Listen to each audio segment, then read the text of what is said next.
Je me présente, mon nom est Alice Duluth. Pourquoi je suis ici ce soir? J'ai une petite fille de 3 ans et demi qui est sourde. J'enseigne depuis 12 ans à Lucien Pagé. Et j'ai fréquenté l'école Lucien Pagé, j'ai vu son histoire. Donc, c'est sûr que j'ai un interprète qui fait la voix sur moi, sur ce que je dis ce soir. Je sais que le 8 mai dernier, on avait des interprètes, mais bon, on avait beaucoup de pression. Donc, ce soir, on a un interprète, on apprécie que vous ne mettiez pas de pression, et c'est important pour moi que je puisse avoir la tribune afin de bien m'exprimer. Donc, depuis la dernière rencontre, on est allé chercher des informations, et je voulais simplement vous aviser qu'à l'extérieur, on a quand même 80 personnes qui supportent la cause à l'effet qu'on ne veut pas supprimer le poste à Lucien Pagé. Donc, on sait que le poste est aboli, on veut quand même venir manifester notre désaccord. On ne lâchera pas la bataille parce que, écoutez, c'est une école qui reçoit des élèves qui ont beaucoup d'autres problématiques associées.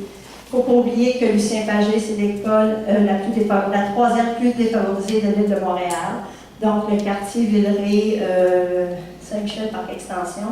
Donc, c'est une clientèle vulnérable ces enfants-là ont souvent des parents qui ont une éducation moindre, peut-être que de d'autres milieux. Donc, et 87% de nos étudiants qui fréquentent notre école ont le français, oui, comme langue d'enseignement.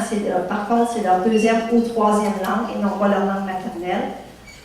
Donc, c'est important que Lucien Pagé offre vraiment un bon service. Le ratio, si vous me permettez, c'est un étudiant sourd équivaut à 4,5 étudiants entendants au niveau de la charge de travail. Donc, et on a aussi des partenaires avec qui on fait affaire. Il y a des parents qui sont ici ce soir, on a des organismes, on a des associations, on a des institutions, donc on veut remercier chaleureusement leur appui ce soir ici.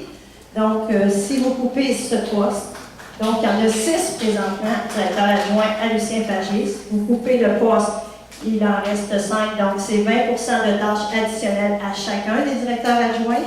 Et c'est déjà des directeurs qui ont beaucoup à faire. Alors, je me pose des questions. Est-ce qu'ils seront en mesure de bien répondre aux besoins? Et donc, nous, ce qu'on veut, c'est une éducation pour les élèves sourds sans barrière. J'ai l'impression qu'on revient dans les années 1980. Est-ce qu'on a envie de reculer pour revivre toutes les batailles qu'on a vécues?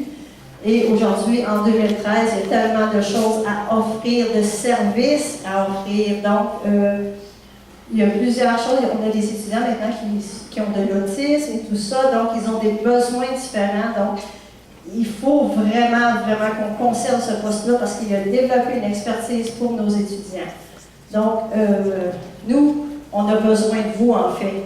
On vient ici ce soir parce que vous êtes une commission scolaire et votre mandat, c'est d'offrir de l'éducation, mais en fait, votre enveloppe vient qui du ministère. Donc, à partir du moment où vous avez une enveloppe qui peut comprendre un poste de directeur adjoint Lucien Pagé, c'est à vous peut-être de nous supporter dans notre démarche.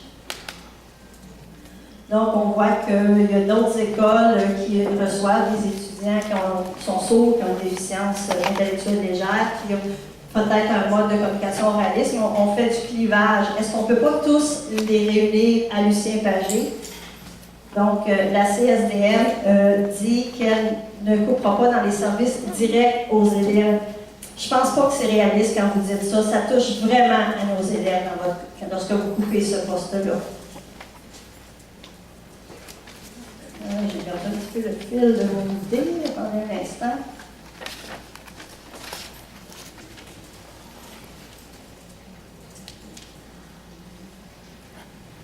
Donc, dans notre école, il y en a 600 qui reçoivent un PIA, donc un plan d'intervention adapté. Donc, on inclut dans ces 600 étudiants.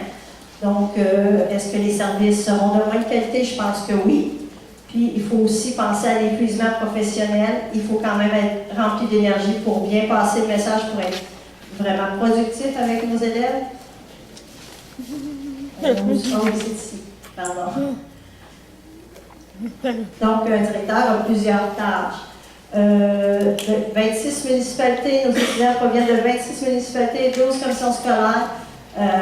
Tu sais, je veux dire, il y a beaucoup d'interprètes qui sont dans les écoles parce que les étudiants sont intégrés, qui sont capables d'ouvrir une enveloppe, en fait pas d'ouvrir, mais de trouver une enveloppe budgétaire pour défrayer le coût de chacun de ces interprètes-là. Et là, vous ne trouvez pas les budgets pour un poste, mais pour 42 élèves. Je trouve ça déplorable. Mais je vous remercie de votre écoute.